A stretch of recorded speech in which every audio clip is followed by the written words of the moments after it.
Հայաստան խմբակցության սիրելի գործընկերներ, մասնավորապես պարոն Մինասյան, իմ կարծիքով ես եւ դուք շատ լավ հասկանում եք ինչու եք դուք նման բովանդակությամբ ելույթ ունենում։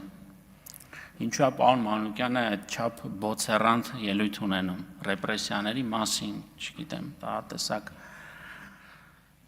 Եվ որ ամենակարևորն է, պարոն Ռուբինյանի հետ իհարկե դժվար է չհամաձայնել, որ մեր քաղաքացիներն են դա հասկանում։ Հասկանում են այս նախագիծ ինչու է բերվել, հասկանում են ձեր ռեակցիան ինչով է պայմանավորված։ Պարոն Մանուկյանը, Գեգամ Մանուկյանը իհարկե ինձ զգալիորեն զարմացրեց, երբ ասաց, որ Վլադիմիր Սալավյովը էշեշ դուրս է տալիս, ես ցիտում եմ, ներողություն եմ խնդրում քաղաքացիներից,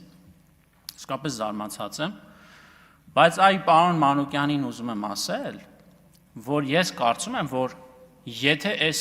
օրենսդրական փոփոխությունները չարվեն, դրանք անընդհատ եւ անդադար կրկնվելու են ապագայում։ Մեր կարգավորող մարմինը ինստիտուցիոնալ մեխանիզմ գործիքակազմ պիտի ունենա, որպեսզի պարոն Մանուկյանը նորմալ հանգիստ սրտով հեռուստահաղորդումներ դիտի եւ չնյարդայնանա։ Բայց մյուս կողմից այ հակասությունը կայանում է նրանում, որ եթե պարոն Մանուկյանը նյարդայնանում է, որ մեր հեռուստադիտողների նման բովանդակությամբ անընդունելի, աններելի հաղորդումներ կամ ծրագրեր է հրամցվում, մյուս կողմից ասում է, որ իշխանությունները գալիս է ռեպրեսիաներ կիրառելու ու անհանգստանում է օտարերկրյա հեռուստա ալիքների համար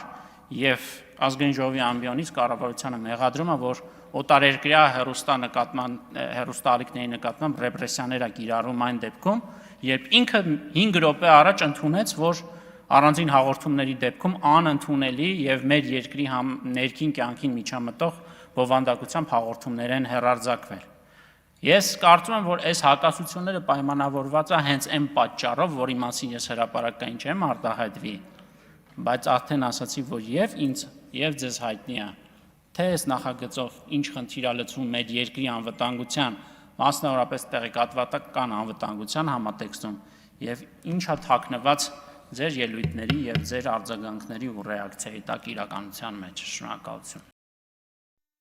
Հավանիչ տեսանյութը եւ բաժանորդագրվիչ նորությունները բաց չթողնելու համար։